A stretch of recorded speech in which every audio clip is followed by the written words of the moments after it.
17வது கேள்வி.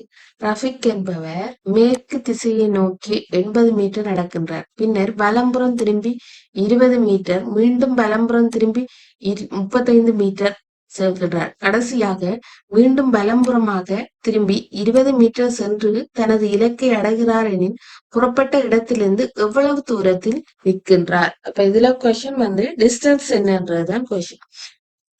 ஓகே, இதுல வரைபடத்தை பார்த்தோம்னா மேற்கு போய் வலம்புறம் ஃபுல்லாவே வலம்புறம் தான். ஓகேயா, மேற்கு 80 மீட்டர் போய் இதுல வலம் வந்து மேல் இந்த சைட்டு 25 மீட்டர், திரும்பி வலம் இந்த சைட்டு 35 மீட்டர், திரும்பி வலம் இந்த சைட்டு 25 மீட்டர். அப்ப இதுதான் வர இறுதி புள்ளி.